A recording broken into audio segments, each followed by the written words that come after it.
5 oradores. Bien.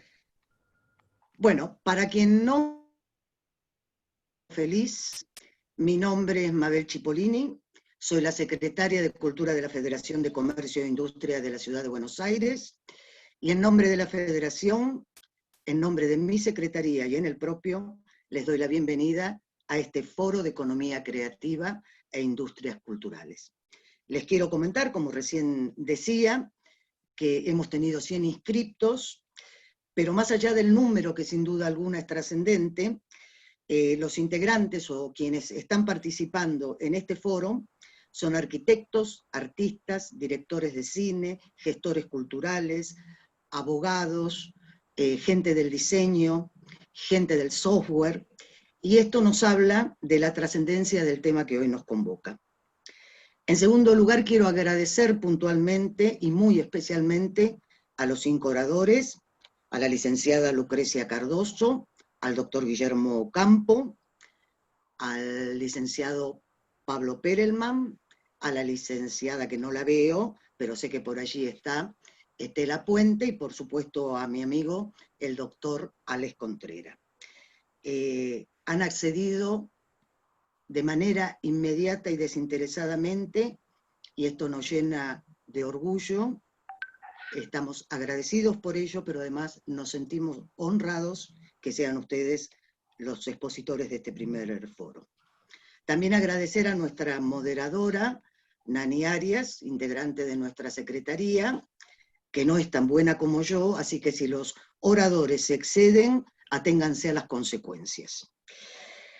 Detrás de esta cara que ustedes ven hay un equipo de trabajo formado por 7 dirigentes gremiales empresariales que me acompañan y colaboran con todo su ímpetu, con quienes trabajamos codo a codo, y estas cosas no se lograrían sin el aporte y el esfuerzo de ellos. Así que también el agradecimiento para todo mi equipo.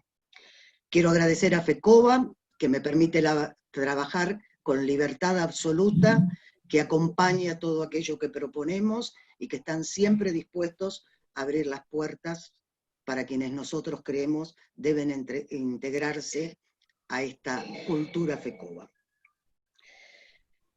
Para FECOBA, la cultura es transversal al comercio, la industria, los servicios y el turismo.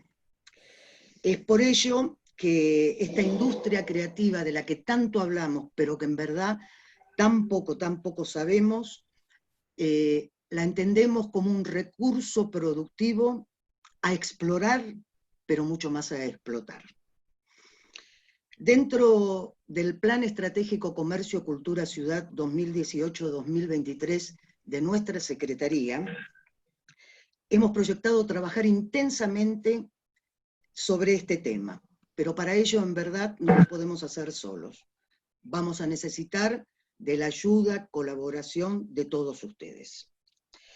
Este foro es el inicio de una serie de actividades, mesas de trabajo, propuestas a entidades públicas, instrumentación de procedimientos, pero fundamentalmente la constitución de este grupo relacionado con la industria creativa y con la cultura, que es el que nos va a permitir acceder a los objetivos. Cultura FECOBA solo será el nexo de todos con todos en beneficio de todos. Posterior a este foro van a recibir mails con estos temas mucho más aclarados, y a diferencia de este foro en el cual solo somos oyentes y los únicos que toman la palabra son los 5 oradores y la moderadora, por supuesto, en las próximas mesas de trabajo todos tendremos voz y todos podremos expresarnos.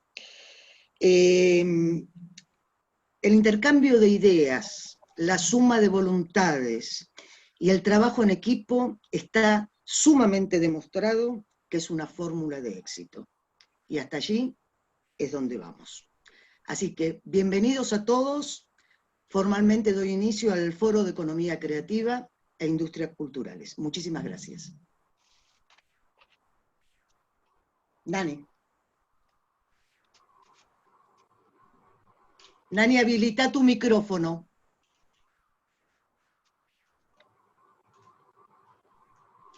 Habilita el micrófono, Nani. me digas que estoy... Ahí ¿Ahora? sí. Ahí Ahora sí, sí. perfecto. Les agradecemos muchísimo a los expositores y a los más de 100 inscriptos. Realmente para nosotros es fantástico que podamos intercambiar ideas. Vamos a presentar a los 5 expositores, dándole 15 minutos a cada uno. Les vamos a hacer algunas preguntas disparadoras, pero fíjense que lo interesante es reunir a 5 personas con visiones muy distintas desde disciplinas distintas, pero todas que coinciden con la temática del foro, ¿no? Bueno, el primero que vamos a presentar es a Pablo Perelman. Pablo es licenciado en Economía de la UBA, fue coordinador del diagnóstico de base sobre industrias culturales en Argentina, un trabajo CEPAL-BID. Fue director del CEDEM, del Centro de Estudios para el Desarrollo Económico Metropolitano del Gobierno de la Ciudad de Buenos Aires. Trabajó también en el Gobierno de la Ciudad de Buenos Aires y es consultor en industrias culturales. Así que bueno, vamos a comenzar, Pablo. Nos gustaría que nos digas cuál es el vínculo real, ¿no?, entre las industrias culturales y la economía creativa o la economía cultural, y también conocer cuál es el aporte de estas industrias al PBI y a la generación de empleo. Pablo. Habilita el micrófono, Pablo, por favor. Ahí está, ¿ahí me escuchan? Ahí te escuchamos. Sí. Bueno, buenas tardes, les agradezco mucho a FECOBA, a Mabel y a Nani la invitación. La verdad yo creo que todo lo que está pasando en este momento es muy particular porque, digamos, nosotros los economistas estamos acostumbrados, siempre nos piden que hagamos pronósticos. En este caso, la verdad es que hacer un pronóstico es tan complicado que yo creo que me voy a manejar más en... Bueno, en relación a qué son las industrias culturales, digamos, son un sector que tiene, digamos, origen en la creatividad individual, en la destreza, en el talento y empleo, a través de los derechos de autor y de la propiedad intelectual. Es un sector, digamos, organizado, hay mucha gente, digamos, trabajando para hacer una producción cinematográfica, musical o teatral, digamos, como para lograr estos bienes y servicios artísticos, ¿no? Bueno, ¿cuáles son algunas de las características que tienen, digamos, los bienes y servicios de carácter cultural? Bueno, en primer lugar, digamos, yo lo que diría es que hay una intersección, un vínculo entre la economía, la cultura y el derecho. Bueno, en la cultura, en la economía, porque estamos generando producción de riqueza, digamos, no solamente estamos produciendo un bien económico, sino que también estamos produciendo bienes que tienen un valor simbólico, que producen identidad, que en términos de un país le pueden dar también una marca. Entonces, eso yo creo que es un elemento, digamos, muy importante a tener en cuenta, ¿no? O de indumentaria o un alimento. Y por otro lado, en términos del derecho, digamos, una de las cosas que caracteriza a este sector es la propiedad intelectual. O sea, si yo escribo un libro, estoy protegido por los derechos de autor, lo mismo si hago el guión de una película.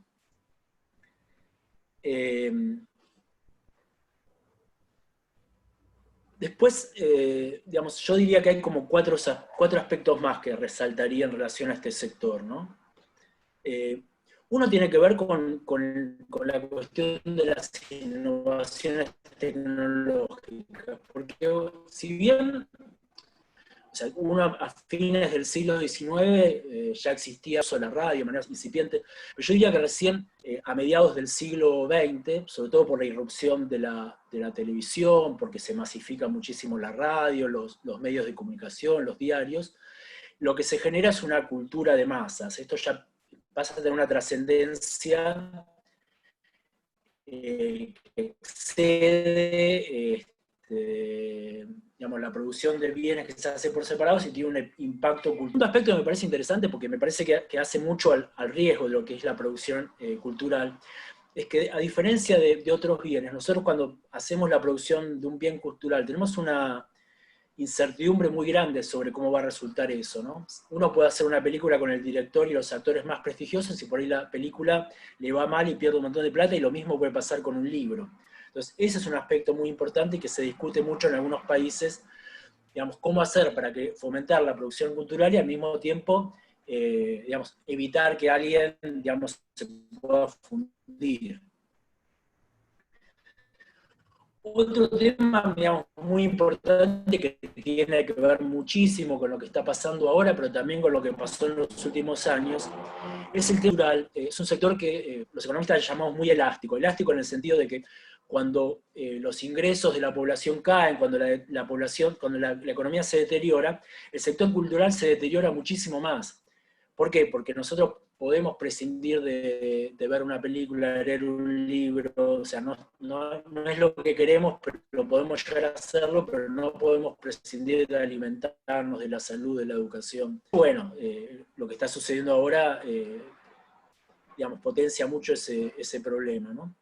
Y lo último que quisiera mencionar, también en relación a la importancia que tiene desde el punto de vista de la economía, es que en este sector trabaja gente, digamos, muy calificada y muy diversa. O sea, si uno piensa, no sé, en una obra de teatro tiene el dramaturgo, tiene los actores, el director, los asistentes, el coreógrafo, los iluminadores, maquilladores, los dueños de las salas.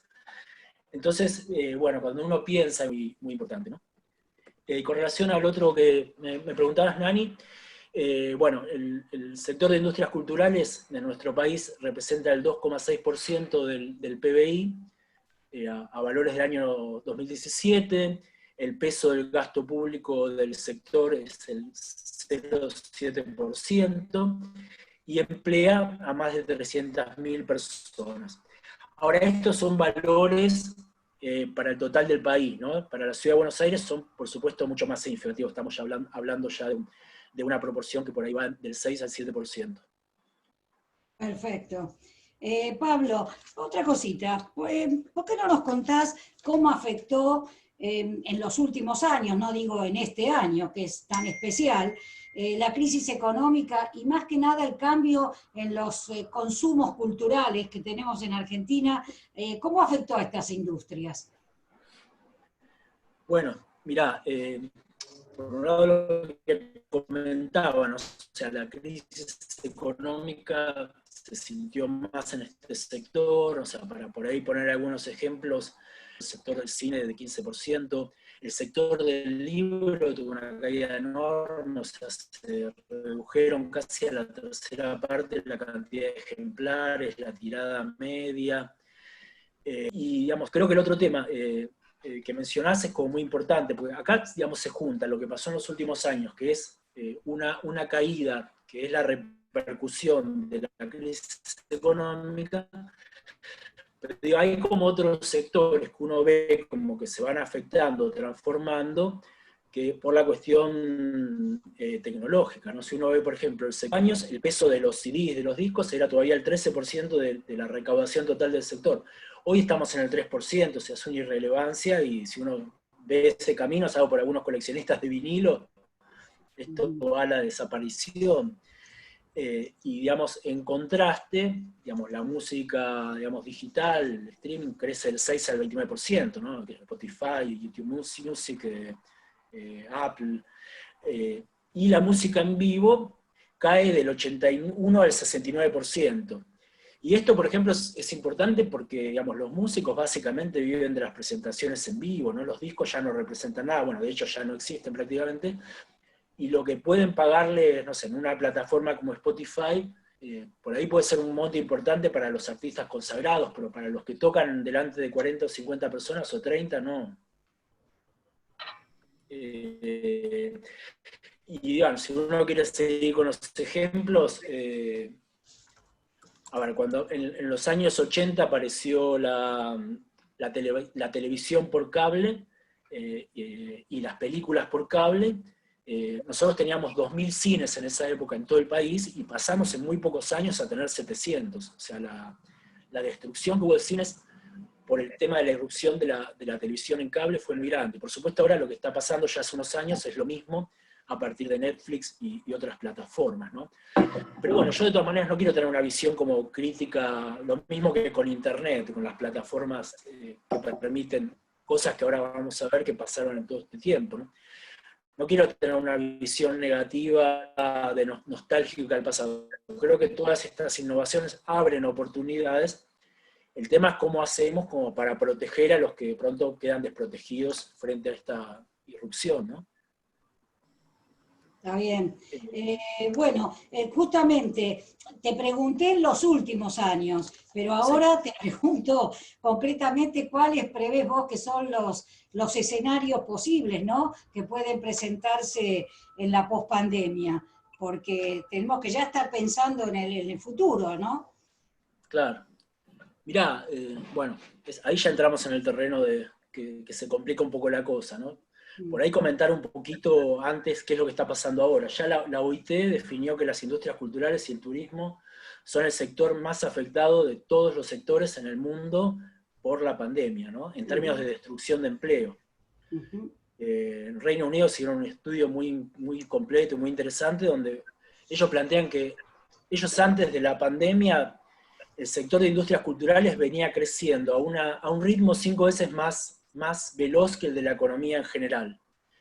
Irrumpe la pandemia, pierden 200.000 empleos, en un año pierden 79.000 millones de libras esterlinas, están pensando que en algunos sectores como la música pueden llegar a perder la mitad del empleo, como que son datos bastante aterradores. Y un dato que me pareció muy interesante, por eso un poco también menciono lo de Inglaterra, es que ellos también lo que mensuraron es cuál iba a ser dentro de toda esta debacle la situación por regiones, y les parecía que Londres iba a caer el doble que el resto, ¿no? Y creo que eso es interesante porque es Aires en algún sentido, ¿no? Es el lugar donde se concentra la producción cultural. Acá, qué sé yo, algunas cifras que tenemos es 342 espectáculos culturales que se cancelaron de todo tipo, 59 giras. Y no sé, uno piensa, o sea, por ejemplo, la cantidad de obras de teatro que estaban funcionando o que estaban por estrenarse, no lo mismo que con películas. Una de las cosas que yo pienso, bueno, ¿qué va a pasar cuando esto entre en alguna fase de normalización? Como que va a haber una lista de espera, un montón de espectáculos que habían recién empezado tal vez a exhibirse, musicales de teatro, o mismo películas que estaban en la cola para ser estrenados, lanzamientos de libros. O sea, nosotros nos perdimos este año, aunque se haya hecho virtualmente, una cosa que para los escritores es fundamental, que es digo, me parece como que en ese sentido el panorama es complicado, ¿no? Después, pensando un poco más lo que pasó ahora y lo que puede llegar a pasar, o sea, en primer lugar me pareció muy importante toda la reacción que hubo por parte de los artistas, de una necesidad enorme de seguir, digamos, conectados con el arte de ellos, pero también conectados con el público, ¿no? Cuando empezó a pasar todo este fenómeno de las redes, de los recitales en las redes, y la gente por ahí más amateur que cantaba en los balcones, digo, más allá de la preocupación que ellos podían tener por su situación laboral, que era muy difícil, esa necesidad, ¿no? Y después también cuál fue la reacción de la gente, a mí también me sorprendió eso, ¿no? Al principio, todos estos recitales que se hacían eran gratuitos y después estas cosas se empezaron a cobrar, ¿no? Y lo llamaron. Era un monto quizás, bueno, menor de lo que se hubiera pagado, tenía la ventaja de que tal vez alguien compraba esa entrada y la podían ver en la misma casa 3, 4, 5 personas. Pero además a mí me parece que una de las razones por las cuales eso tuvo como cierto éxito y puede llegar a seguir teniéndolo, es que también le ofrecía a la gente otro tipo de cosas, ¿no? Le ofrecía a la gente por ahí una conexión con el artista distinta, aunque sea mandándole esos mensajitos que, bueno, por ahí no lo lee nadie, pero la gente siente que le puede mandar ese mensajito, podía entrar a la casa y ver cómo era la casa de su artista, y después tenía como yo otros aspectos que a mí esos sí me parecen como muy importantes desde el punto de vista económico. A ver, particularidad que tiene una capacidad limitada, no se llena nunca. Si digamos, la tecnología que se usa es buena, digamos, no hay ningún tipo de problema. La imposibilidad para mucha gente, que es una imposibilidad de tipo geográfica. Nosotros por ahí que vivimos en Buenos Aires no tenemos la cabeza tanto pensando en eso, ¿no? Pero por ahí que vive en algún pueblo del interior y que le cuesta mucho venir acá y que lo puede hacer quizás una vez muy cada tanto, esa es una posibilidad que se le abre de tener un consumo cultural que no podría haber tenido, ¿no? Ahora, lo que me parece es que uno es la cuestión de la concentración, ¿no? En qué medida esto le puede permitir una salida a cierto tipo de artistas como más consagrados, no sé, desde ballet de danza hasta, qué sé yo, de cuerpos de teatro con una obra muy conocida, por supuesto músicos, digamos, eh, más conocidos y consagrados, y a los que son como más chiquitos, ¿no? En ese sentido apareció una modalidad que creo que también estaba pensado para ellas, que es una modalidad como medio digital a la gorra, ¿no? Como que están haciendo su performance y la gente pone lo que quiere, ¿no? Ahora, yo lo que también estuve pensando es, nosotros estamos como un poco interpelados de cómo va a ser, en principio, la nueva normalidad, ¿no? Porque hasta que no llegue al menos la nueva normalidad y en algún momento la vacuna, quizás esta nueva normalidad va a empezar a tener la posibilidad de que, bueno, que la gente vuelva a entrar a un cine, a un teatro, a un auditorio, pero digamos, sabemos también por lo que estamos viendo en Europa que esa posibilidad de acceder va a ser limitada en términos de la capacidad, o sea, quizás del teatro se va a poder solamente ocupar la tercera o la cuarta parte. Entonces, uno dice, bueno, una obra del tipo que sea, o un cine, digamos, puede, digamos, funcionar y ser rentable con esa capacidad ocupada, y es medio difícil, ¿no? Entonces, a mí me parece que quizás, digamos, al menos transitoriamente, quizás se vaya a un modelo combinado en el cual esta participación de tipo eh, presencial se pueda seguir combinando con una participación de tipo virtual. Y creo que eso también por ahí tiene que ver con que, digamos, en todo este tiempo nosotros desarrollamos la capacidad de adaptarnos a cosas que antes nos hubiera parecido muy raras o imposibles. O sea, estar haciendo esto mismo que estamos haciendo ahora, o sea, no se nos hubiera ocurrido, nos hubiera parecido algo quizás un poco absurdo hace un tiempo, y ahora ya lo incorporamos en la normalidad. Hacer teletrabajo, bueno, eso sí, por ahí estábamos un poco más acostumbrados, pero no como una forma que podía ser la forma de trabajar, ¿no?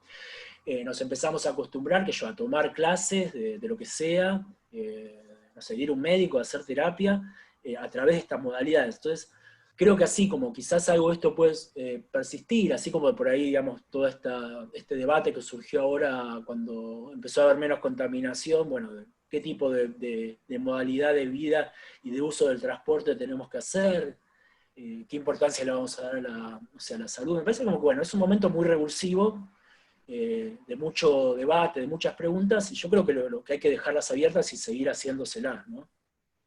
Bárbaro. Pablo, muchas gracias. Hemos cumplido los 15 minutos exactos. No te Muchas puedo gracias. creer, ¿en serio? Sí, sí. Eso me pone más contento que cualquier cosa. Bueno, Gracias, Pablo. vamos a presentar a Lucrecia, Lucrecia Cardoso, que es secretaria de Desarrollo Cultural del Ministerio de Cultura de la Nación. Lucrecia es licenciada en Ciencias Políticas de la UBA, fue gerenta de Acción Federal en el INCA, luego vicepresidenta y luego presidenta. Fue directora ejecutiva del Observatorio del Sector Audiovisual e Infocomunicaciones, el OSAI, y fue una de las compiladoras del libro Políticas y Producción Audiovisual en la Era Digital en América Latina. Este libro sintetiza los resultados producidos por el grupo de trabajo de Claxo en la temática, ¿no? Bueno, Lucrecia, ¿cómo estás? Muy bien, acá corriendo de un lado Me para otro. imagino, ya te vamos a... Bueno, la primera pregunta que se me ocurre es si nos podés comentar brevemente, por supuesto, qué políticas y medidas adoptaron ustedes, tanto desde la Secretaría como de las direcciones nacionales que tenés en esa misma Secretaría, ante la crisis por lo que atraviesa el sector cultura, por supuesto, en el marco de esta pandemia y cuarentena sostenida. Buenísimo, muchas gracias, María. Bueno, como se mencionó antes, la pandemia afectó toda la cadena de valor de las distintas industrias culturales que ya de por sí venían golpeadas, digamos, por 4 años de un modelo neoliberal, como muchas de nuestras industrias culturales son elásticas al consumo, o sea, digamos, si no hay distribución del ingreso, capacidad de acceso a los bienes prioritarios, digamos, son las primeras consumos que se retraen, ¿no?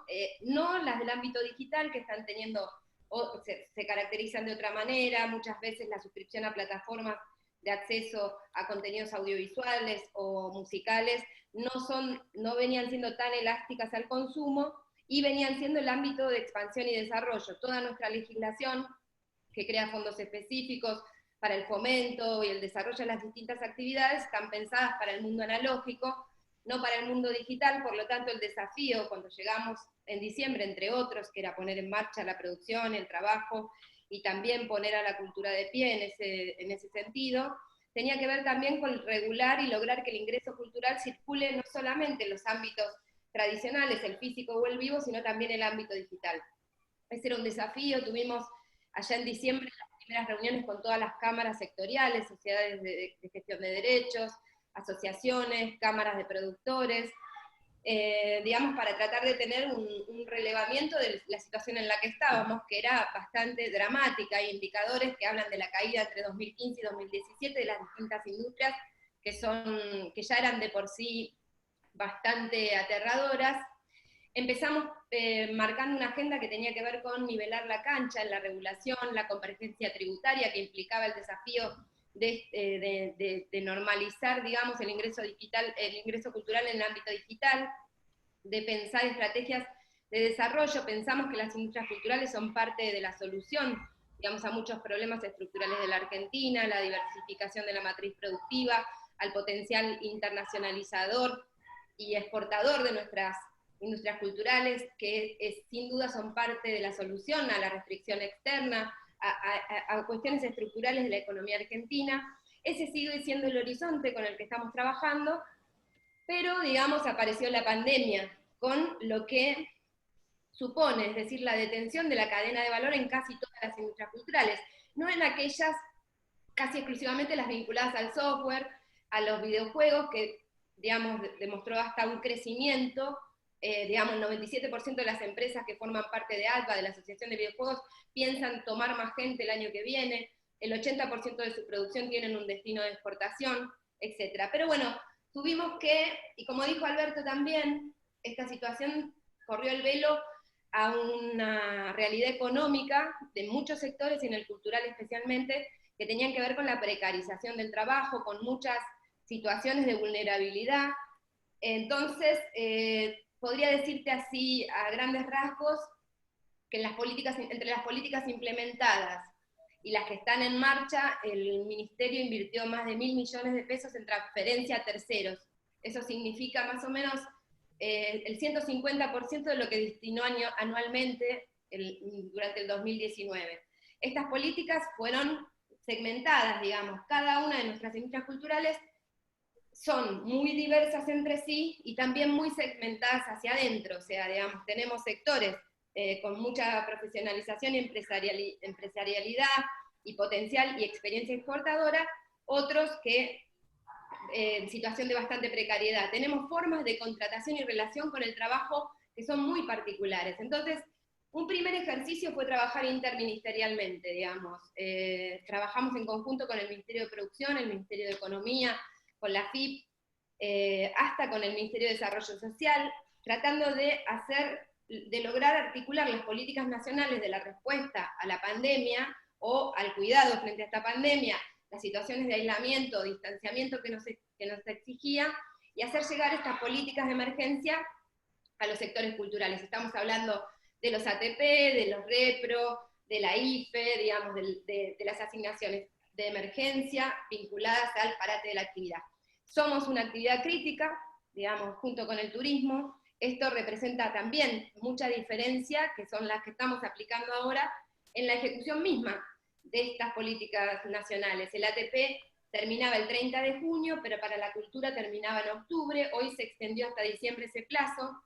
Los créditos a tasa cero salieron publicados ayer recién, con la decisión administrativa del jefe de gabinete Santiago Cafiero, de extender a categorías del monotributo que son relativas a los nomencladores que identifican a las actividades culturales, los créditos a tasa cero, pero con un plazo de gracia de 12 meses, porque lo que supone es ser actividad crítica, es que fuimos los primeros en parar, y vamos a ser seguramente los últimos en volver.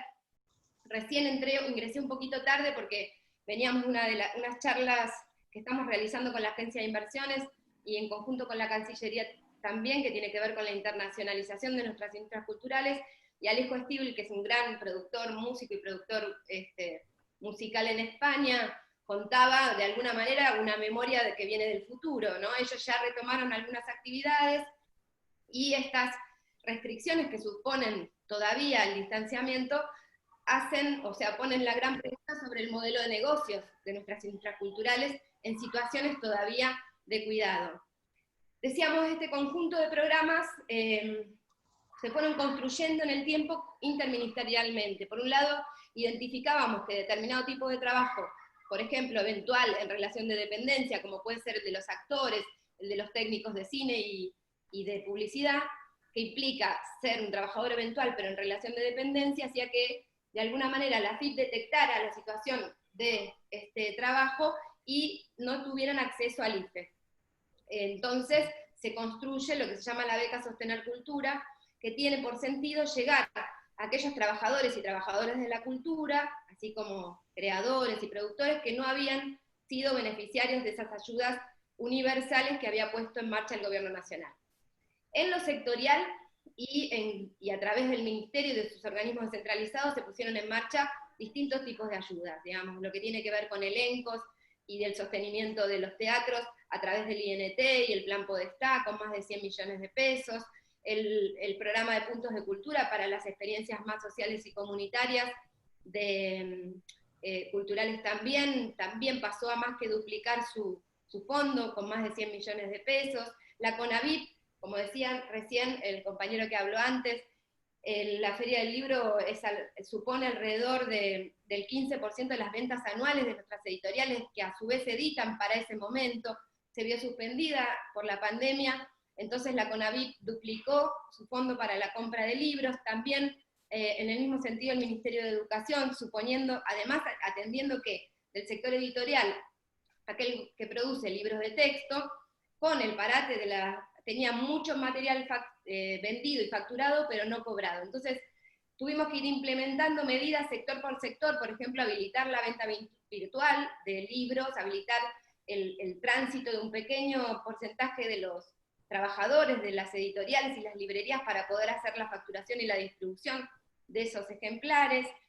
Tuvimos planes de apoyo a través del INAMU para el sector de la música, a través del programa que se creó ad hoc específicamente para la pandemia, el programa Desarrollar, que atiende al circuito independiente. Es un programa que surge a partir de la pandemia, benefició a más de 350 espacios culturales independientes en todo el país, y tenía por sentido la sustentabilidad, o sea, es un subsidio que puede rendirse en términos de alquiler, tarifas y en monotributistas que dejaron de realizar su actividad en esos espacios a partir de la pandemia.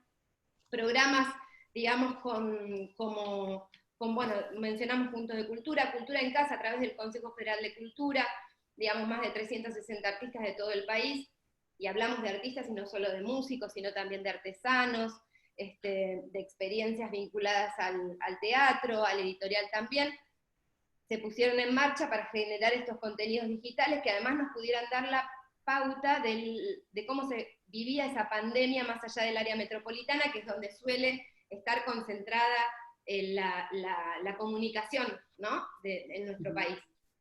Ahora pusimos en marcha la segunda etapa de lo que es Cultura en Casa, a través del Consejo Federal de Cultura también, que tiene que ver con experiencias netamente musicales. Esto con respecto a atender la emergencia. Hablábamos de las becas Sostener Cultura, son 450 millones de pesos para una beca de 30.000 pesos, que reemplaza las IFE que aquellos trabajadores de la cultura que por esta razón no habían logrado acceder al beneficio, por estas razones que contábamos, programas específicos para el sector de los artesanos.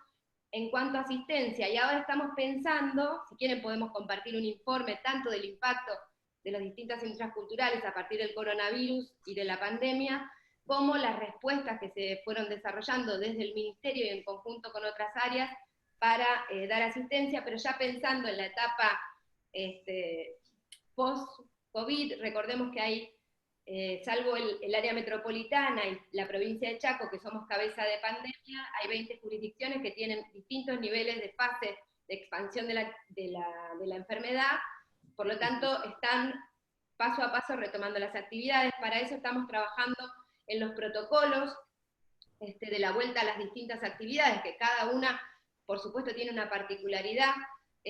Cerramos hace más o menos 15, 20 días el protocolo de la música en vivo por streaming, lo que supone, para que se den una idea, es las indicaciones generales son establecidas por el Ministerio de Salud, la Superintendencia de Riesgos de Trabajo es quien reglamenta estas condiciones, pero a su vez los protocolos se consensúan con todas las instituciones del sector. El sector de la música fueron 17 instituciones, dentro de los que están desde la UMI, SADEM, la SADAIC, distintas entidades de gestión relativas a la música. Estamos ahora trabajando, estimamos que en el transcurso de la semana que viene, la posibilidad de cerrar también los protocolos vinculados al teatro y a las escénicas, la publicidad de producto, en fin. Son situaciones complejas que cuando uno ve cómo ha avanzado esta misma situación en otros lugares del mundo, ve que se van presentando obstáculos, que además es una realidad dinámica, que puede modificarse. Retrocedimos durante el mes de abril de fase 2 a fase 1, ahora volvimos a una etapa de mayor actividad y circulación. Por lo tanto, efectivamente es un impacto fuertísimo, digamos, para nuestras industrias culturales. Decíamos actividad crítica, esto supuso incorporar en todos los decretos vinculados a los alquileres y a las tarifas, especialmente la no judicialización por la falta de pago de alquileres y tarifas. Hay situaciones a las que vamos a tener que volver a rever pasada esta etapa de aislamiento, con el Estado como garante. Los créditos a tasa cero que hablábamos recién, salió en realidad publicado en el boletín oficial ya hoy, la extensión a otras categorías de monotributo que por alguna razón no estaban incorporadas, pero con plazos de gracia de 1 año, entendiendo que nuestra actividad crítica va a ser una de las más, que más van a demorar en volver.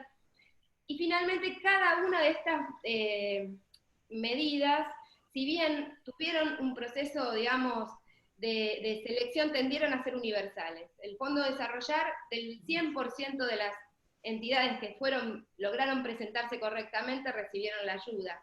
Y en esta segunda etapa de este mismo fondo, también, o sea, las becas, sostener, que nosotros construimos esa idea de que había por lo menos 15.000 trabajadores y trabajadoras de la cultura que no habían accedido a ese fondo de emergencia.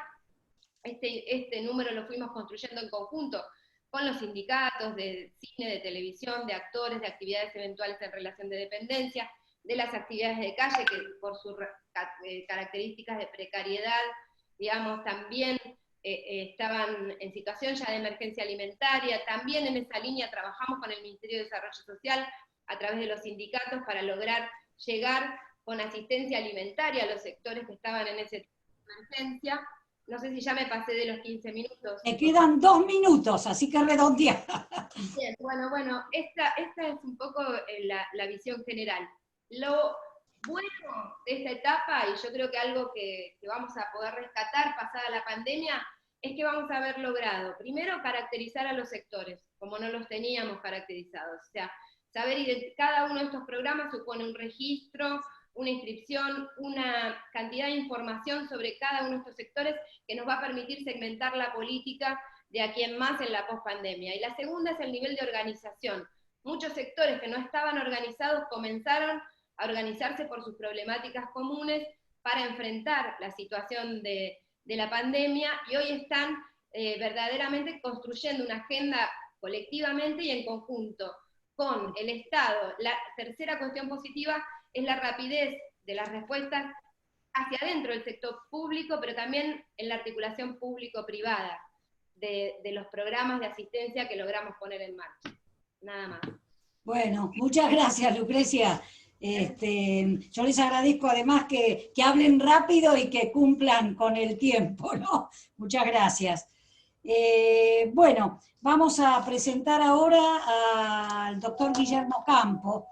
Guillermo es abogado, es director general de SADAIC, bueno, todos sabemos, la Sociedad de Autores y Compositores de Música, y es profesor del Derecho Civil de la Facultad de Derecho de la UBA. A Guillermo, obviamente, que le tenemos que preguntar cómo se protege hoy el derecho de autor, ¿no? Es decir, que nos marque un poco, que nos dé el marco y por qué se creó este sistema. Después le tenemos otras preguntitas, Guillermo.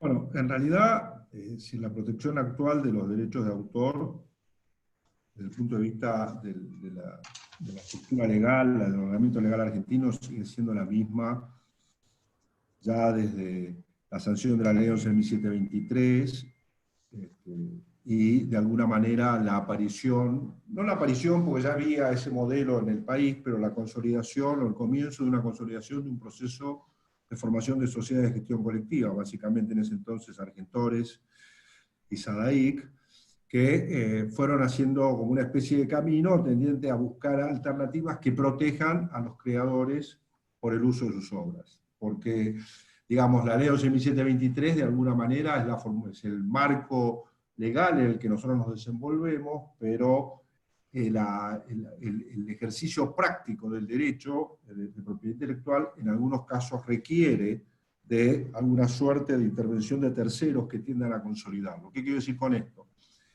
Puntualmente en el caso de las obras musicales, por la particularidad del uso de las obras musicales, y las obras musicales son bienes inmateriales, de modo tal que su uso puede ser simultáneo en distintas partes del mundo. Imaginen ustedes que el autor individualmente no podría nunca defender adecuadamente su derecho si tiene que reclamar porque su obra se ejecuta en Francia y en España y eventualmente en Estados Unidos al mismo tiempo, no tiene ninguna chance. En ese contexto es donde este modelo de gestión colectiva comienza a aparecer como una alternativa para la defensa efectiva del derecho. Y bueno, en la Argentina básicamente es decir, como primer dato, es uno de los países que mejor modelo de protección tiene. En América Latina sin duda es el país con mejor modelo de protección y en el mundo uno de los mejores. En concreto, este modelo, esta ley 11.723 que tenemos vigente en materia de propiedad intelectual, y este modelo de gestión colectiva ha podido soportar o aguantar, digamos, el desafío del modelo digital. A diferencia de otros países del mundo, donde los usos digitales necesitaron de una legislación específica, en el derecho argentino, la ley 11.723 tiene la suficiente amplitud como para proteger el uso de los derechos, tanto en el mundo físico como en el mundo digital. De modo tal que con esta ley, que algunos dicen que es una ley que está pasada de moda, pero que nosotros pensamos que es una ley que tiene muchísima actualidad, con lo cual no requiere grandes reformas. Con esta ley y con este modelo de gestión colectiva, por lo menos en el caso puntual de la Sociedad de Autores y Compositores de Música, hemos podido atender debidamente los intereses económicos de autores y compositores, más allá de los problemas que nos puedan suscitar las crisis económicas por las que el país pasa, o situaciones excepcionales como la situación actual de pandemia, que ha implicado una restricción a los espectáculos públicos que ha tenido un fuerte impacto en la economía de la sociedad. Pero este fuerte impacto en la economía de la sociedad que nos ha generado la pandemia, obviamente también ha aplicado a casi toda la actividad económica de la Argentina. Son pocas las actividades económicas de la Argentina que hoy por hoy pueden decir que han, digamos, o mantenido o mejorado su performance comercial, porque la realidad es que estamos en una situación muy complicada en general para todos. Entonces, en este modelo nosotros también pagamos un precio por la crisis, mucho más que nuestra actividad está directamente vinculada al uso a las industrias culturales, y las industrias culturales son las que más lentamente van a salir de esta crisis. En lo sustancial, los espectáculos públicos, lo que uno aprecia en el futuro para los espectáculos públicos es que son los últimos que van a salir a la actividad plena, suponiendo que haya un retorno a la normalidad plena como la conocíamos, algo que supone la existencia de una vacuna. Mientras tanto no va a haber una actividad plena, y mientras que esa actividad plena no sea tal, los espectáculos públicos van a quedar siempre postergados. Es decir, hoy es inimaginable pensar en la apertura de lugares de baile o en la realización de recitales o festivales. Esto, en un modelo de distancia social y demás, es imposible vislumbrarlo en el corto plazo. Así que, digamos, un doble aspecto. Del marco teórico, la sociedad, con el marco legal que hemos tenido, hemos podido gestionar adecuadamente el mundo de los derechos, tanto sea el mundo de los derechos en el entorno físico como el mundo de los derechos en el entorno digital. Desde el punto de vista de afrontar la crisis, y bueno, afrontar la crisis para la sociedad es básicamente, primero, minimizar las pérdidas. Es decir, nosotros vamos a tener una pérdida muy importante, calculamos en orden del 40% por la caída de los espectáculos públicos. Esta es la caída estimada de recaudación que vamos a tener. Y si ustedes analizan cómo es el estándar en el mundo de lo que va a ser la caída de recaudación de las sociedades de gestión colectiva de derechos de autor y compositor, la caída en ninguno de los cuadros que hemos tenido a la vista para analizar baja menos de un 25-30%. De ahí en adelante para arriba. ¿Por qué? Porque bueno, hay países donde el uso, los espectáculos públicos son parte importante de los ingresos de las sociedades, pero esas sociedades tienen ingresos de otro tipo de usuarios, canales de televisión, radio, plataformas digitales, etcétera, etcétera, que es mayor la incidencia en relación a los espectáculos públicos. Entonces la caída es menor por la distinta incidencia. En un país como el nuestro, donde los espectáculos públicos son una parte importante de nuestra recaudación, el golpe económico es peor. Y si analizan América Latina, en general, el resultado económico de esta pandemia para las sociedades de América Latina es realmente muy, muy complicado. Porque hay sociedades que hoy por hoy han perdido el 80, el 90% de su recaudación. ¿Por qué? Porque tienen gran parte de su recaudación orientadas a los espectáculos públicos. Los espectáculos públicos no ocurren, no hay espectáculos públicos, y en consecuencia la caída es abismal. Hay otras sociedades como la nuestra que tienen más diversificado el mundo de sus clientes, y en consecuencia parte de la gente, de las empresas que usan música, se mantienen en actividad, algunas en actividad plena, como son las plataformas, y otras en una actividad importante, no 100%, tienen crisis, pero no el grado de crisis que tienen los espectáculos públicos. Entonces, ¿cuál es el panorama que nosotros vemos? Nosotros vemos un panorama muy complicado por todo lo que resta del año 2021. No va a ser un problema legal, no es un problema de tener una ley que nos proteja más o menos, es un problema de la realidad económica que va a pasar el país.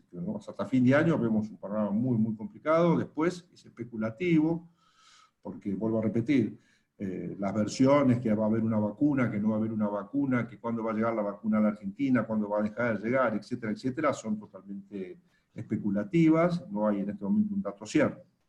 Ponemos a fin de año como una referencia temporal, porque tenemos que poner una referencia temporal. En el fondo es casi una referencia mágica. ¿Por qué el 31 de diciembre y no el 30 de noviembre o el 31 de enero? Bueno, porque es fin de año y alguna fecha hay que poner. Pero la realidad es que nuestra proyección es muy poco optimista.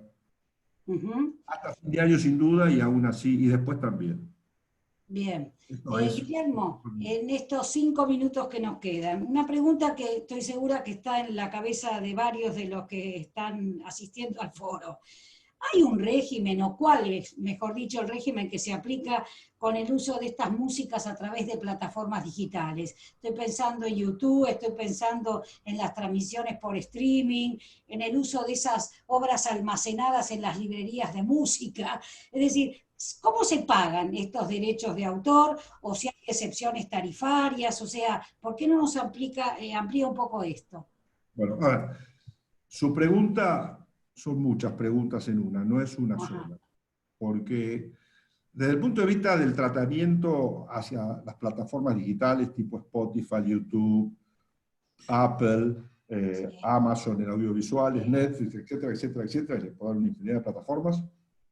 Nosotros tenemos regímenes de tarifas que se fundan según la modalidad de uso de cada una de estas plataformas, nosotros tenemos una tarifa mayor o menor según cuál sea la importancia. Si es Spotify, la tarifa es más alta, porque Spotify es una plataforma de comunicación al público de música.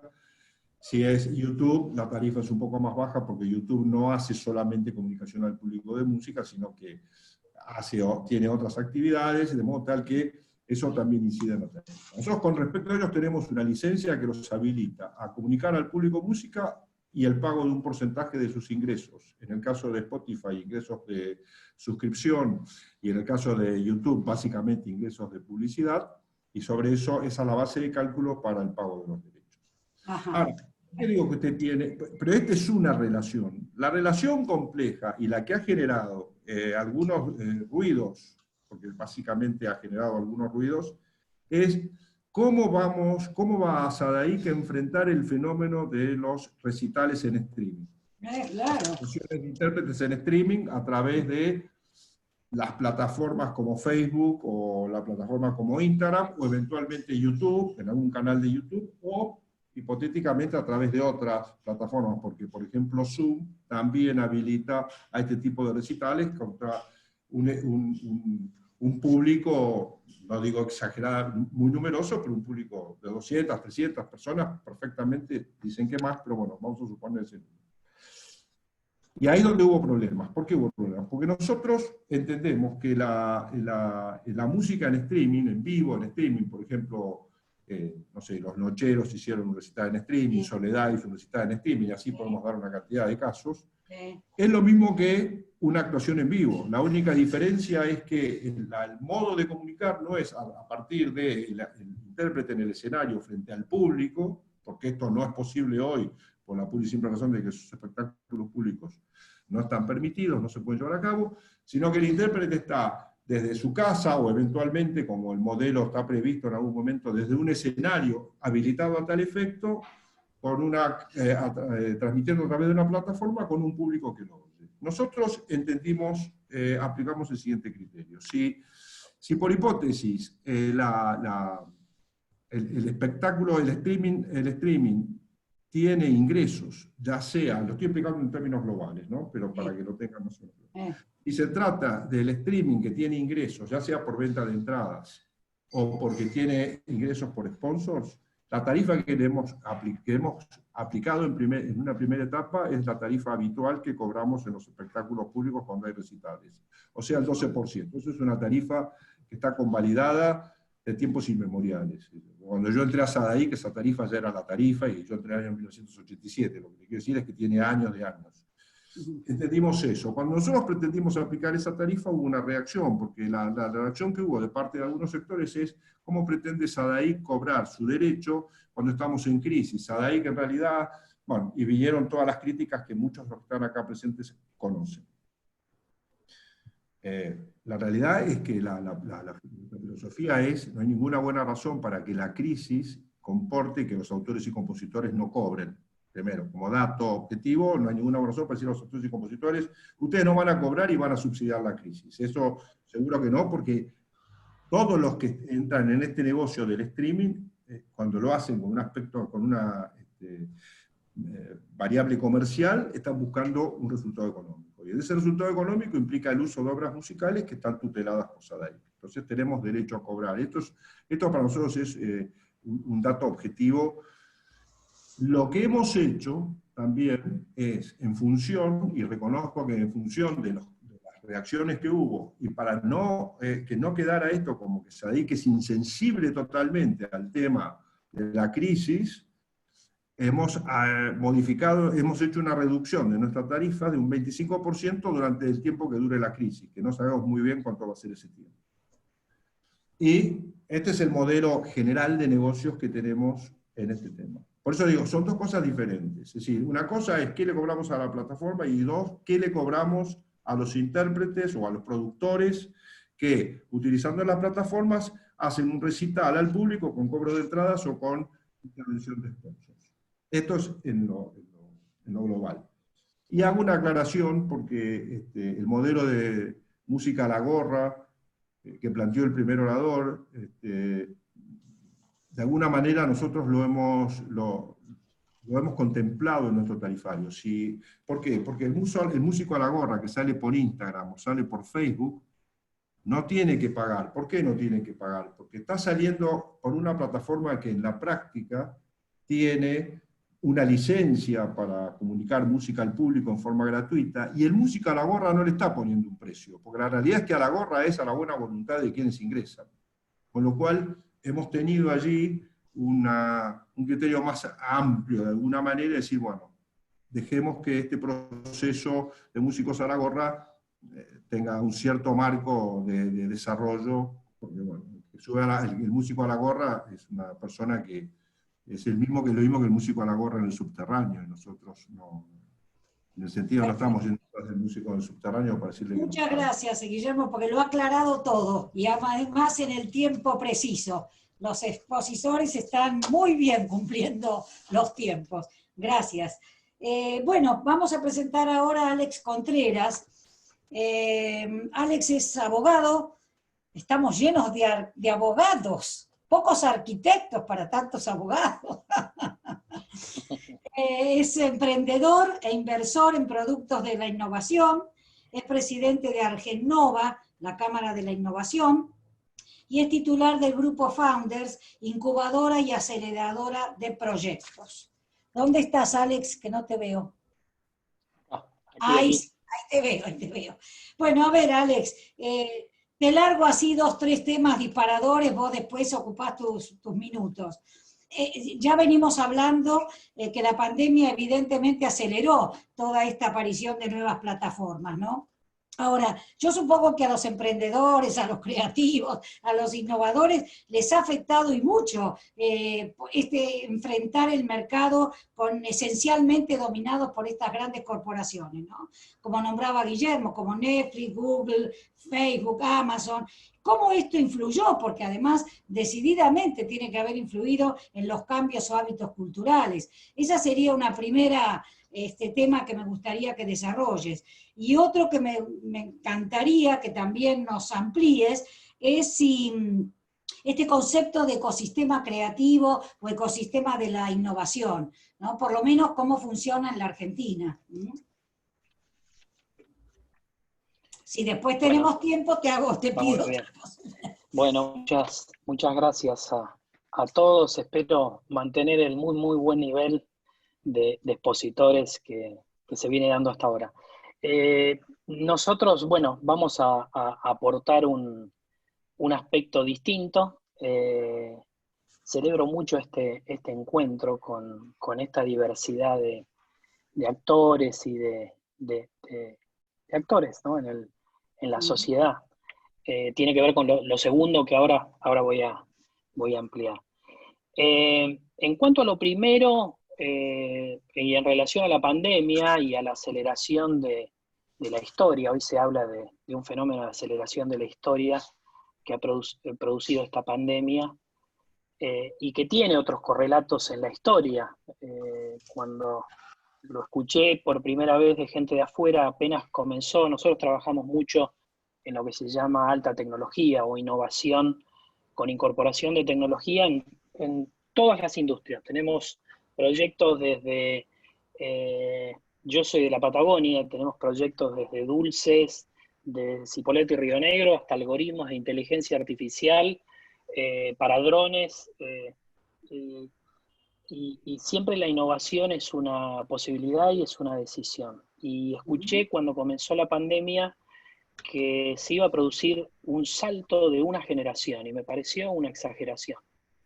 Después empecé a escuchar, esto lo escuché en un agente de Silicon Valley, después empecé a escuchar quizás unas cifras un poco más, menos impactantes, de 5 años, hoy se habla de 6 años, de una aceleración de los tiempos de 6 años, pero todo depende del contexto, depende de los mercados, depende de los lugares. Yo recuerdo, yo viví en el exterior hasta el año 2008, y las recetas digitales eran eran algo común, las recetas de medicamentos. Ujú. Y acá no las había visto nunca hasta que hace 20 días fui a buscar un remedio para mi esposa que tiene una enfermedad crónica, y vi una señora muy, muy, muy mayor enfocando su dispositivo y mostrando su receta digital, y la farmacia escaneando un código QR. ¿Por qué traigo este ejemplo? Porque ese es el ejemplo claro de cómo nos ha acelerado este tiempo. Muchos de nosotros sí ya trabajábamos con Zoom y con muchas tecnologías y muchas formas de trabajo remoto, de lo que hoy se le llama trabajo remoto, pero hoy se ha generalizado. Lo que hay algo en innovación que se llama el grado de adopción tecnológica, que quiere decir cuánta cantidad de gente de manera masiva hoy se relaciona con tecnología. Y a eso se refiere este proceso de aceleración de la historia, aceleración de los tiempos, que es importante que independientemente de lo que hagamos todos, en algunas cosas se va a volver y en algunas otras cosas no. Muchos de nosotros seguramente hay cafés para reunirnos que ya no los vamos a tomar más y vamos a seguir usando Zoom. Es decir, hay parte de toda esta modalidad y hábitos que ha traído la pandemia que se van a quedar. Esto es, siempre lo decimos porque a veces quizás hay una espera de volver al estadio anterior y hay cosas que esta pandemia trajo. Las plataformas y la mayor digitalización de lo que pueda ser digitalizable, y esto es importante que en cada métier o actividad de cada uno de nosotros pensemos qué puede ser digitalizable. A veces el activo, el servicio o el bien, ahora voy a dar algunos ejemplos que transferimos o que entregamos o que servimos, no es digitalizable, pero sí la experiencia, sí la experiencia. Yo recuerdo hace como 5 años, nosotros en la incubadora recibimos un proyecto de una pareja de músicos muy queridos y amigos de Argentina que querían llevar hacia todos y de manera masiva experiencias en vivo, la vida en vivo se llamaba, tenía un nombre diferente, pero era la vida en vivo. Y no era el tiempo, no era el momento. Pero hoy hay un montón de plataformas y bueno, los desafíos que antes escuchábamos, no solo para la música, sino de músicos. Hay un fenómeno en Estados Unidos que se llama Meet and Greet, que es en inglés, que quiere decir me encuentro y te saludo, que son plataformas que uno puede agendarse con cada celebridad, con cada músico, con cada artista, paga esa reunión y se junta en Zoom. Entonces, esos son oportunidades que se generan y que los cambios también traen. En cuanto a tu pregunta puntual sobre... Entonces, esto es, digo, me parece que es una invitación para que todos pensemos cómo podemos en las actividades que tenemos, porque quizás, digo, una obra de arte no puede ser digitalizada, pero quizás esta situación que hizo que mayor cantidad de personas adopten una tecnología o se sientan más amigos de una plataforma, puede hacer que yo pueda acceder a la vida de ese artista y pueda conocerlo, hasta pueda tener una charla, y quizás ahí hay una interacción económica. Estoy dando simplemente un ejemplo de cosas que vemos en otras industrias y de lo que la digitalización hace. La digitalización crea nuevos canales, crea nuevas formas de interacción, genera mesas redondas nuevas, genera una horizontalidad de conversaciones que antes no había de una forma masiva. Entonces ahí tenemos todos, independientemente de lo que hacemos, nuestros desafíos. Por ejemplo, nosotros que hacemos incubación, que es tratar con gente, ayudarlos a desarrollar sus ideas, motivarlos y demás, nunca tuvimos incubación física. Es decir, nunca tuvimos un espacio grande, que son costos, que deberíamos prorratear en gente y que alguien debería pagar por eso, y siempre tuvimos incubación digital. Y hay en nuestra organización 3 o 4 personas que desde el momento 1 trabajaron remotamente. Yo tengo una oficina en el microcentro y mi esposa, que es la directora de la incubadora, nunca fue. Y trabaja desde casa. Y lo hizo siempre. Entonces, nuestra organización no solo utiliza la tecnología de Internet como una forma de promover nuestro servicio, es decir, Grupo Founders tiene una página web, pero utiliza una metodología en base a la tecnología digital para poder prestar un servicio online, desde siempre.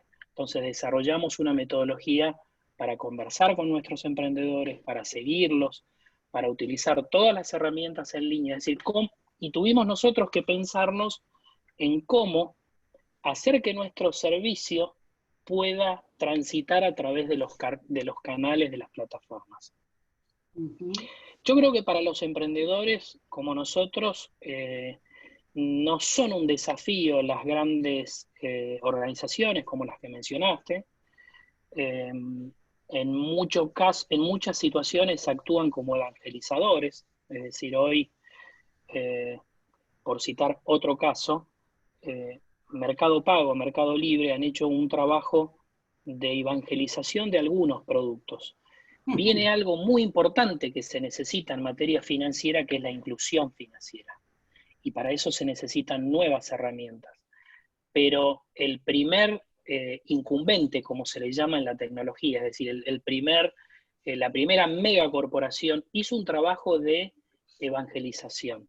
Yo creo que muchos emprendedores ven así a algunas grandes corporaciones, las ven como oportunidades, y también tenemos que pensar que grandes incumbentes o grandes corporaciones dejan de serlo en algún momento.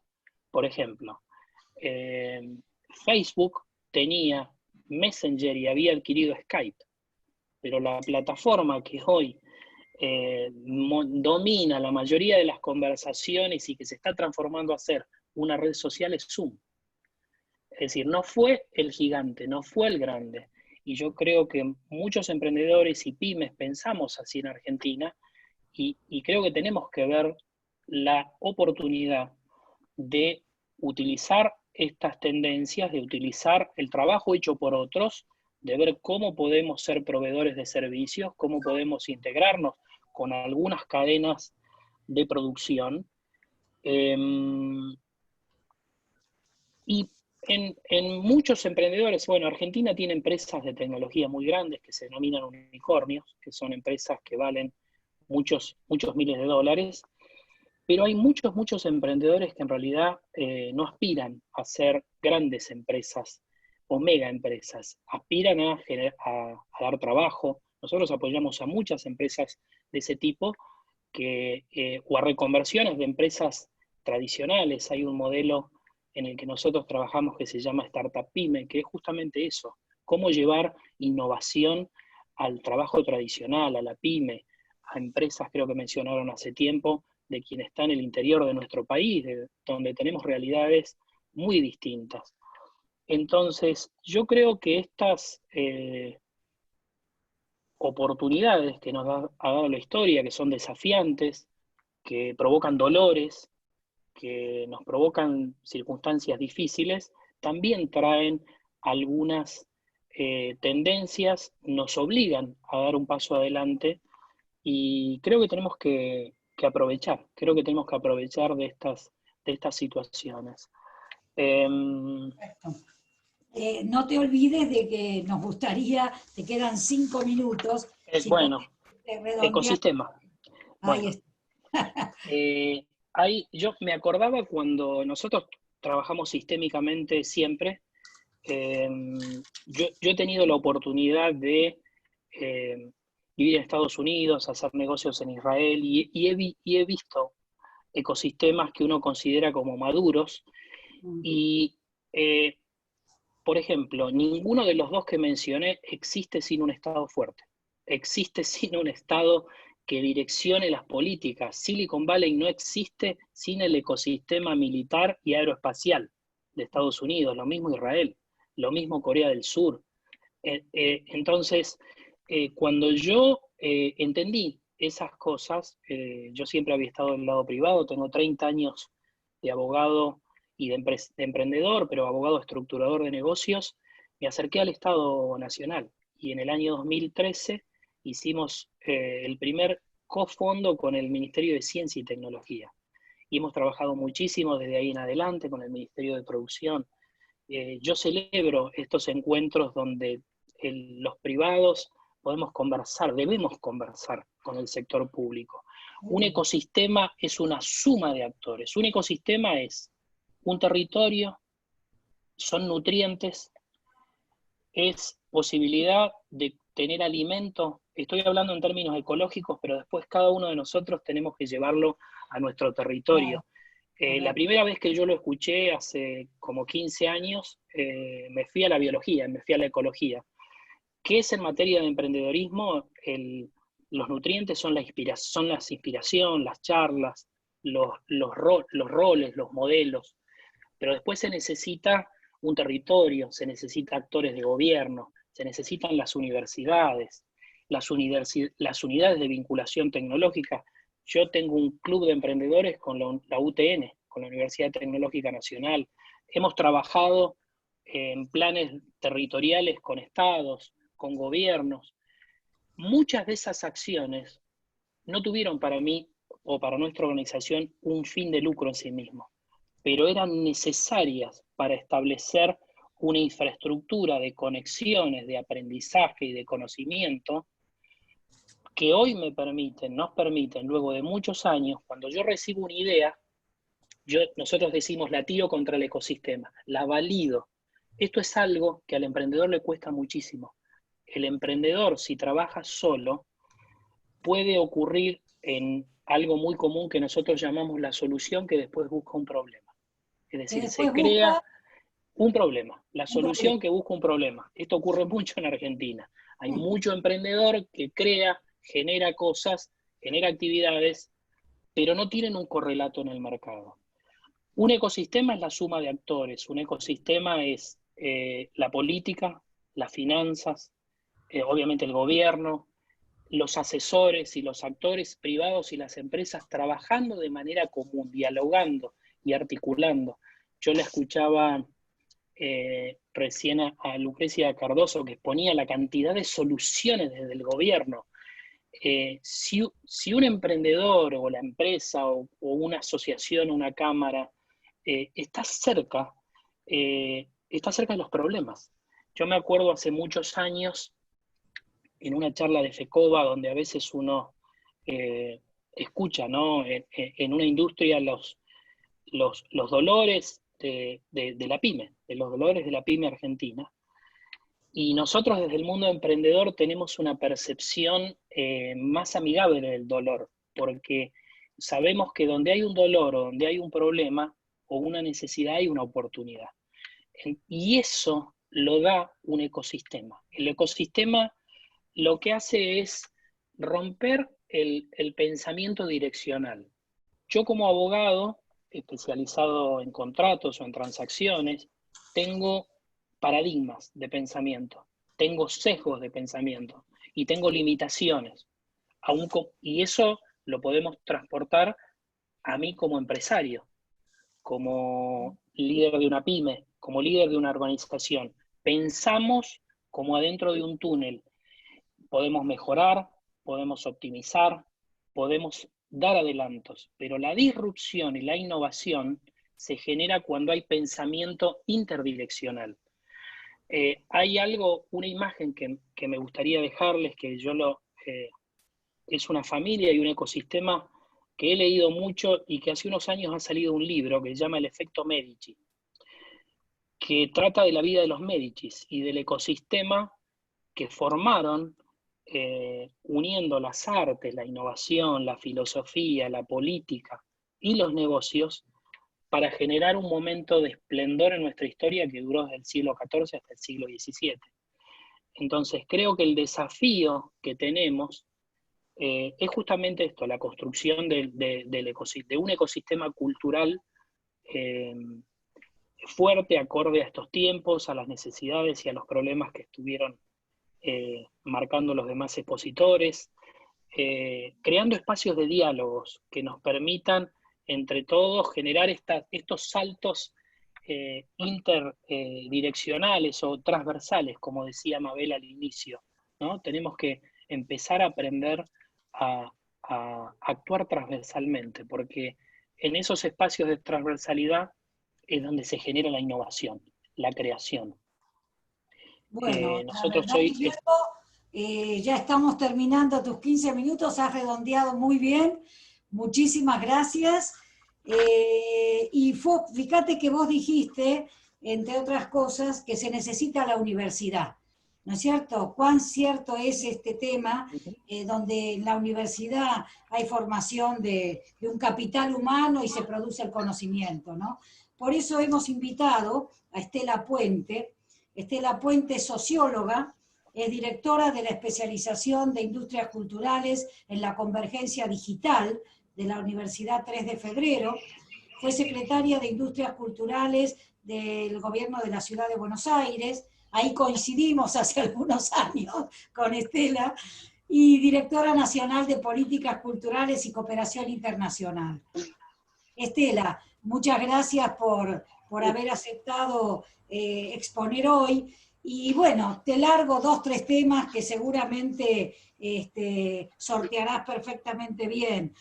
A mí se me ocurre, a partir de lo que dijo Alejandro, bueno, que definas un poco más ese rol que cumple la universidad pública frente a la adquisición y actualización de conocimientos, mucho más en esta temática de las industrias culturales. Y por otra parte, que nos comentes qué perfil de profesionales apunta a la especialización que dirigís, teniendo presente esta acelerada transformación social, económica y tecnológica que estamos viviendo en el campo de las industrias culturales, ¿no? Bienvenida, Estela. Bueno, gracias, Nani, gracias a todos por estar acá. Bueno, muy rica la charla. La verdad que ya se hablaron tantos temas que ya se hablaron todos los temas, no sé qué decir. Podría decir, para resumir, que justamente lo que hacemos en el marco de la universidad es trabajar todos estos temas que acá se explayaron.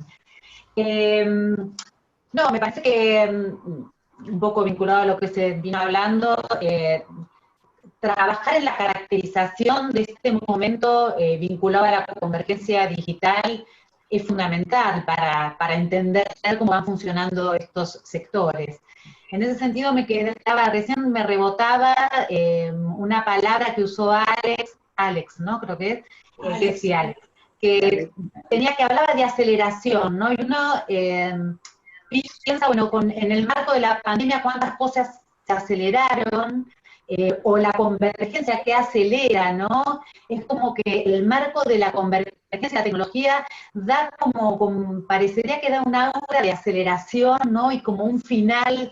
Y en realidad, en mi experiencia, en todos estos años, en el campo de estas industrias culturales, es que, y ahora vinculado a la pandemia, hay cosas que se aceleran y hay cosas que se detienen, ¿no? Y que en realidad la pandemia también nos dio por momentos una película que va hacia algún lado y otras cosas que es una foto detenida. Nosotros pensamos la pandemia nos agarró a cada uno de nosotros con la tecnología que tenía en su casa, ¿no? Por dar un ejemplo, con la computadora que tenía, con el celular que tenía, y con eso tuvimos que movernos, y eso es como una foto de lo que éramos.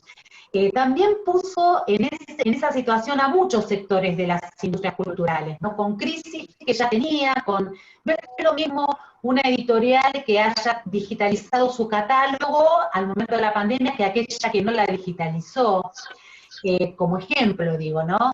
Entonces, hay cosas que se aceleraron, pero sí hay cosas que se aceleraron. Por dar un ejemplo, algo que no se ha dicho mucho hasta ahora, y por aportar algo distinto también, es nosotros hoy, hay algo que veníamos estudiando con el tema de la convergencia y la digitalización de contenido, que es la omnipresencia de la imagen, ¿no? En esta contemporaneidad.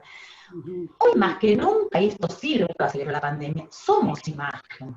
Miremos, no, somos todos imagen. Somos todos imagen y por lo tanto somos todos datos. Y hay algo que sí es clave en esta nueva economía de estas industrias, que tiene que ver con el Big Data, y con la promiscuidad de datos, ¿no? Y la aceleración en ese sentido, que si bien es algo que venía, yo creo que la pandemia lo puso claramente con todo, ¿no? Hoy somos, como diría un autor que se llama, bueno, no importa, hoy somos almas virtuales frente a la mirada de un espectador oculto, ¿no? Y esto es una frase muy hermosa. Atrás de esta frase estamos hablando de monopolios, tecnología, convergencia, divergencias entre actores de la industria cultural tradicional y la industria de la tecnología.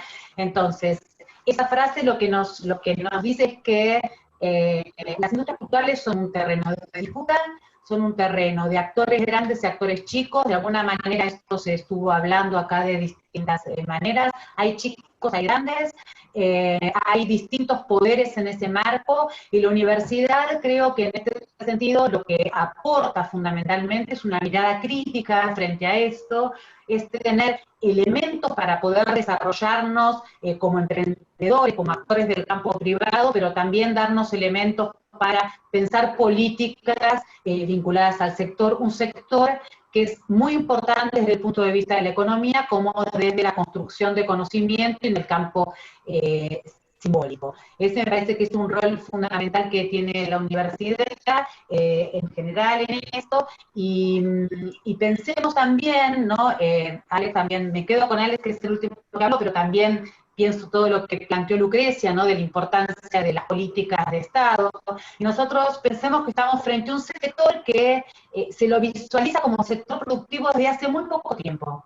Nosotros hoy hablamos de economía creativa, industria cultural, Big Data, convergencia, pero todo hablamos del ecosistema que decía Alex, donde el Estado es fundamental, pero si pensamos no hace mucho, no había políticas públicas dirigidas a este sector de la cultura, que es un sector productivo. Nosotros teníamos, no solo en la Argentina, en el mundo, y bueno, mucho más en la región latinoamericana, una visión de la cultura mucho más ligada a las bellas artes.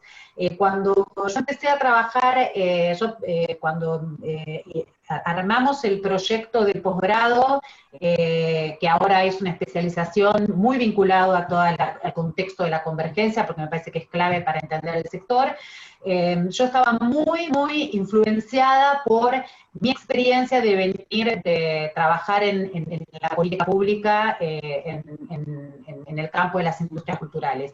Y realmente veíamos eso, pensemos que nosotros acá estamos hablando de datos, estamos hablando de sistemas de información, estamos hablando de economía, pero el primer observatorio que se armó fue en el 2003, 2004, donde recién ahí empezaron a sistematizarse datos del sector. Esto que hoy Pablo Perelman puede decir del 2% o 6% del empleo, estos números hasta no hace mucho tiempo no estaban construidos. Uno podía construirlo, pero no había un sistema de información o una cuenta satélite que pueda darnos cuenta del peso que tenía la cultura como sector productivo. Entonces, todo esto sí, hoy lo vemos de manera acelerada, volviendo a lo que planteaba al principio, pero es un campo bastante novedoso, y en estos últimos años hemos pasado de tomar conciencia de esto, de que esto es un sector productivo y cultural. Pensemos que la UNESCO en el 80 decía que las industrias culturales solo tenían un fin económico y no cultural. O sea, estamos hablando de los años 80, y estamos hablando de la UNESCO. Entonces, sí, en estos últimos años hemos visto la importancia de conformar y caracterizar este sector, como decía Lucrecia, hablaba de seguir porque es un sector que es muy dinámico y que necesita seguir caracterizándose, sobre todo después de algo que me parece que es fundamental para marcar la nueva época que marca el contexto de la convergencia, que es la movilidad, el advenimiento de todo lo que tiene que ver con la tecnología móvil, con los dispositivos móviles, que hace que haya una construcción de contenido y un consumo de contenido a partir de la movilidad. Esto cambia totalmente paradigma. Pero volviendo, porque no sé cómo voy con los tiempos, esto cambia el paradigma para acercarse al sector, para entender cómo funciona el negocio, para entender el mercado local, para entender el mercado internacional, que son todos aspectos que son importantísimos a tener en cuenta en el sector, para entender las regulaciones, ¿no? ¿Cuáles son las regulaciones urgentes hoy que requiere el sector? Lucrecia planteaba que había todo un proyecto vinculado a regular todo lo que tiene que ver con el mercado digital de estas industrias, que coincido que es fundamental empezar a ver y regularlo en muchos países, no en muchos, pero algunos países europeos ya están empezando a regular plataformas de contenidos audiovisuales, no muchos, porque, a ver, están empezando, pero hay pocas medidas concretas porque son sectores muy difíciles de regular. Pero bueno, hay urgencias y hay un aceleramiento por tomar esos temas. La pandemia ahí nos detuvo y hizo que tengamos dificultades, como decía Lucrecia, en abordarlos como es debido, pero estos son los grandes temas que me parece que hoy en los ámbitos, bueno, en el ámbito que hoy yo estoy más inserta, que es en el ámbito universitario, estamos todo el tiempo trabajándolos, ¿no? Trabajando volviendo a lo que planteaba en un inicio, si bien uno siente que uno a veces puede pensar que hay un nuevo paradigma que trae la convergencia digital, en mi experiencia y en todo lo que vamos visualizando, más que un paradigma de llegada, es como un paradigma de acumulación. No es que no hay una muerte, ¿no? Y tomando un poco lo que decía Pablo de no tener una visión negativista, no hay una muerte de industrias anteriores o tradicionales, y hay un advenimiento de nuevos actores que toman totalmente el sector.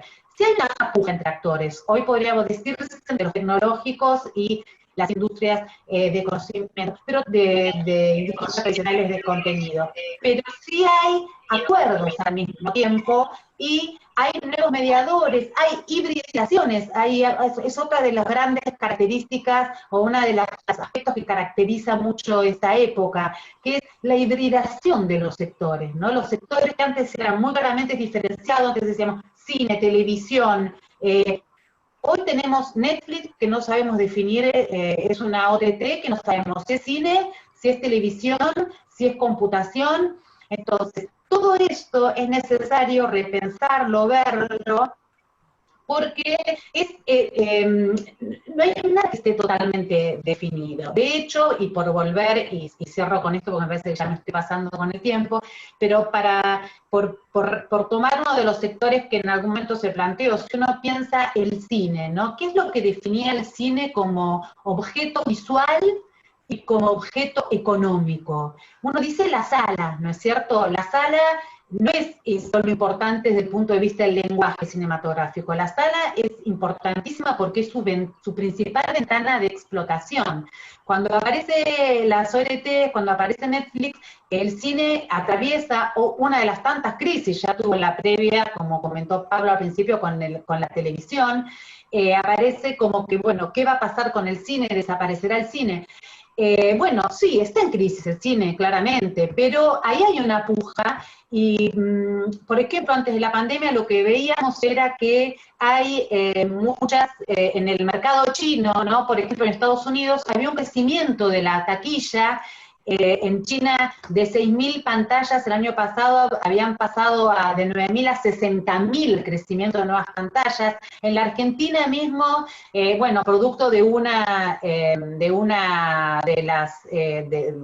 película, hubo un crecimiento de 40% antes de la pandemia, de febrero a febrero de interanual, por El robo del siglo. Fue una película, pero hubo un crecimiento de la taquilla, o sea, no es que esté muerto. Hasta hace muy poco, si ustedes se acuerdan, el Festival de Cannes, cuando Almodóvar decía que nada de lo que sea, ningún dispositivo que sea más chico que el sillón donde esté sentado puede decirse que sea cine, ¿no? y que no había manera de pensar que una película se estrene primero en las plataformas digitales, sino esperar los 90 días de ventanas de explotación para el cine. Ahora, ayer o antes de ayer, Universal hizo un acuerdo con la más grande sala de exhibición de cine, que es la AMC, donde ese tiempo se va a achicar a 17 días. Entonces, ¿qué quiero decirte con esto? Es un sector que está en constante cambio, en constante revolución. Hay que mirarlo de manera crítica, hay que entender que es un sector donde hay disputas, donde hay poder, donde hay monopolios, donde hay también hibridaciones, donde hay actores nuevos que entran, donde hay nuevos mediadores todo el tiempo, donde el consumo cambió muchísimo, donde el usuario también cambió sus maneras de consumir y producir, porque hoy se habla del prosumidor, no solamente del consumidor, y que bueno, y que el gran desafío es entenderlo con una mirada amplia, pensar cuáles son las nuevas regulaciones y las políticas que mejor sintonizan con este movimiento que está sucediendo en el campo, y bueno, y pensar la importancia de trabajar en este trípode que es el Estado, la gestión pública, el mercado con sus actores fortalecidos, porque cuanto más fortalecido esté el sector privado y los actores, vamos a tener mejor capacidad de respuesta desde el Estado. O sea, es como un ida y vuelta que es fundamental. A un Estado le es mejor tener actores fuertes a no tener actores que no tienen conocimiento de su sector y ni vinculación entre toda la cadena que lo define. Y bueno, y la tercera pata que es fundamental es el tema del conocimiento, la investigación, y bueno, y ahí la universidad creo que cumple un rol importantísimo para esto, ¿no? Para terminar de caracterizar y sobre todo para generar pensamiento crítico y eso, pensamiento crítico. Nani, me repasé, me parece. No, te pido está perdón. perfecto. Una ¿no? sola pregunta, pero cortita, Estela. Porque yo me acuerdo que en los años 60, fines de los 60, todo el tema del medio ambiente y la ecología produjo que muchas universidades sacaran maestrías y especializaciones sobre el tema. Después en los 80 vino el tema del patrimonio cultural.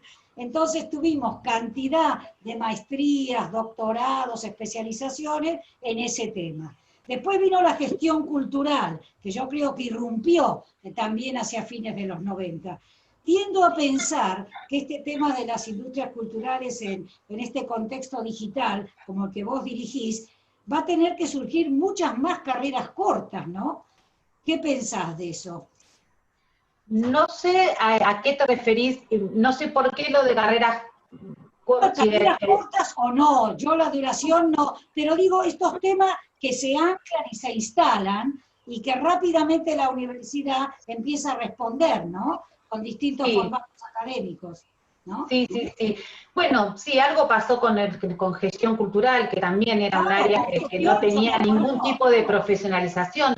Hay una demanda, en la medida que estos sectores, aparte en los 80 y 90, también hubo como un boom de la economía creativa, que es un concepto que no desarrollamos mucho acá, pero empezó todo en economía creativa, entonces empiezan a haber como modas que en algún sentido están bien porque instalan en la agenda las problemáticas, a veces no están tan bien porque terminan siendo tan moda que desdibujan el sector y termina estando todo adentro de economía creativa y de industria cultural, y en definitiva es lo mismo que hablar de la cultura en su totalidad, pero sí son cuestiones, en la medida que avanza toda la idea de la economía del conocimiento, el capitalismo de plataformas, todos estos nuevos conceptos empiezan a ganar terreno, incluso en las matrices económicas de las sociedades, se entiende que cada vez más va a haber necesidad de profesionalizar el sector.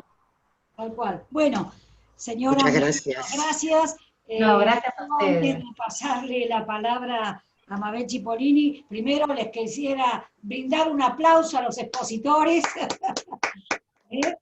y agradecerles muchísimo porque han estado todos tan claros dentro de su especificidad, pero que nos han hecho pensar en esto desde una globalidad. Es decir, no podemos ver los temas por separado. En definitiva, lo que tenemos es que ir reuniendo todas estas visiones que cada uno de ustedes ha tenido. Bueno, en lo personal les agradezco muchísimo, ha sido un lujo para mí moderarlos, si se puede llamar así, y le doy la palabra a Mabel Cipollini, la secretaria de Cultura de FECOBA. Mabel, ¿estás ahí? Estoy con un problema de conexión, pero los estoy viendo y los estoy oyendo. Reiterar lo que dijo Nani, agradecerles profundamente a los oradores, ha sido un honor tenerlos en este foro, pero no voy a cerrar yo el foro, le voy a pedir al presidente de FECOBA, el señor Fabián Xavier Castillo, que por favor haga el cierre del foro. ¿Ahí? Muy bien. Muy bien, muchas señor gracias. Fabián Castillo. Muy bien. Estás por ahí. ¿Qué tal? ¿Dónde está Fabián Castillo? Acá estoy entre medio de Mabel 1, porque hay 2 Mabel. Veo acá que hay... Sí, se porque multiplica estoy en Mabel conexión, por todos lados. estoy con teléfono y computadora. ¿Qué tal, Fabián?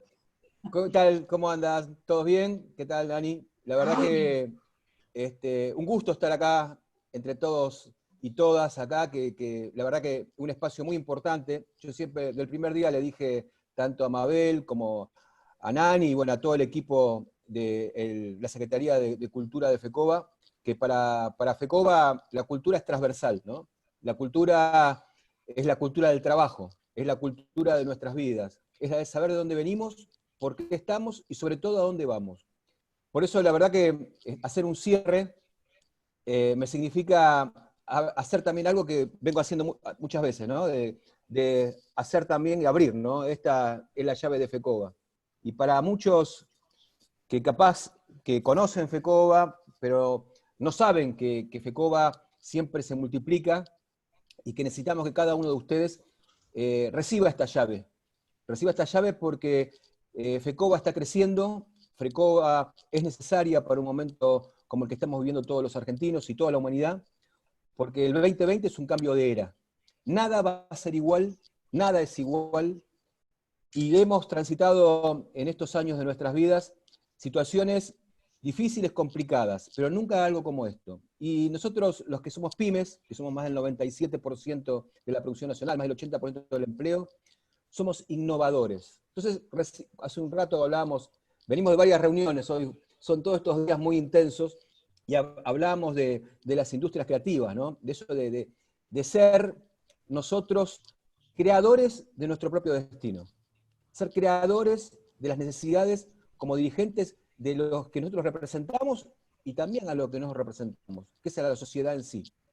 Por eso, la verdad que primero también agradecerles a las autoridades que han estado acá presentes, en nombre de toda la federación, las 240 cámaras, más de 100.000 pymes, el sector del comercio, la industria, los servicios, el turismo. Agradecerle también a las autoridades universitarias que estuvieron presentes, y que quiero que sientan todos ustedes que FECOBA es una herramienta de transformación. Y cuando uno va viendo en estas épocas de nuestras vidas, ¿qué significa transformar? Es creer, es saber que si estamos todos unidos y que no hay grietas, no hay nada que nos pueda dividir, simplemente el afán de la participación y de tener la generosidad de abrir puertas, como decía recién. Yo acá recién le veía a Alex Contreras, que trabaja muy fuerte con nosotros, es parte del equipo, como Marcelo Freire. Bueno, la verdad es que empiezo a nombrar, tengo que nombrar a todos, son muchos y no quiero que ninguno se ponga celoso. Por eso. Entonces, nosotros también, desde FECOBA, vamos creando. Porque los dirigentes somos eso, ¿no? Somos creadores de voluntades, creadores de necesidades, y ahí con FECOBA Digital estamos. Yo recién escuchaba a Estela Puente, que estaba hablando muy bien, y hablaba de eso, ¿no? De lo que significa esto del sistema nuestro que estamos teniendo como desafío. Y Alex fue y es una persona muy importante para FECOBA, porque conjunto hicimos estoycerca.app, que es una herramienta muy necesaria para estar conectados a través de las necesidades que hoy tiene este nuevo mundo, ¿no? Nada fue igual. Yo siempre digo que yo soy tercera generación, soy juliano, tercera generación del gremio del calzado, soy zapatero con orgullo, con pasión, pero como yo vendo hasta ahora zapatos como vendía mi abuelo y vendía mi padre.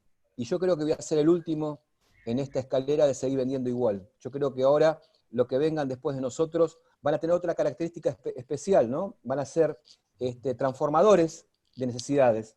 Y obviamente el zapato es necesario, pero también es necesario entrar en este nuevo mundo de la gestión digital, generar eso del trabajo ese mancomunado, ¿no? Desde lo que es la técnica, lo que es la parte científica acompañando la técnica, pero sobre todo los que somos dirigentes. Eso de la palabra dirigente. Siempre recuerdo, y se lo dije un montón de veces a Mabel, a Nani, a la mayoría me escuchan, que nosotros somos vocación, servicio y obligación. Si hay algo que tenemos nosotros hoy, tenemos la obligación de unirnos, la obligación de trabajar en esta etapa de nuestras vidas para dejar algo mejor de lo que nosotros recibimos. Así que, simplemente eso, agradecer en nombre de la Federación de FECOBA, agradecerles a todos ustedes, y todos tienen que saber que esta llave virtual se convierte ahora sí en una llave real, ¿no? Porque todos ustedes son FECOBA. Acá atrás yo tengo un cartelito, la banderita dice, somos FECOBA. La verdad que todas las pymes argentinas son FECOBA, y todos los dirigentes con voluntad de servicio somos FECOBA. Así que los invito a que esta gran familia de la cultura, de lo que significa la cultura, como esencia de la sociedad, se sumen a este equipo tan importante, y obviamente siempre agradeciéndoles a todos ustedes. Yo los veo acá, este gran equipo que tenemos en FECOBA de la Secretaría de Cultura, ese compromiso que tienen, esa pasión que tienen, y sobre todo esa fortaleza, ¿no?, de la unidad de trabajo en equipo. Y esto es simplemente una parte, ¿no? Es una parte de lo que queremos, una parte de lo que somos, y una parte muy importante de todos lo que vamos a hacer juntos. Así que agradecidos, y vamos para adelante, que esto es el comienzo de muchas cosas. Gracias a todos. Muy bien. Gracias a todos por haber participado. Seguimos en contacto. Ha sido un placer tenerlos con nosotros. Pronto volveremos a vernos. Muchísimas gracias. Gracias. Gracias a todos. Gracias a todos. Gracias por haberse quedado hasta el final a los expositores. Muy bien. Tal cual. Gracias. Muchísimas gracias.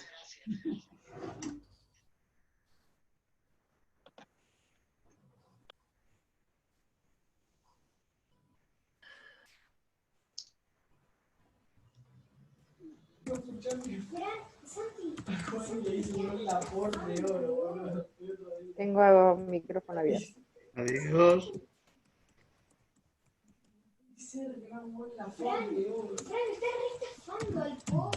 No me quiero ir y no puedo. No te vayas, Nani. ¿No? Quédate, Nani, quédate. Y yo quise salir y habilité el teléfono, el audio.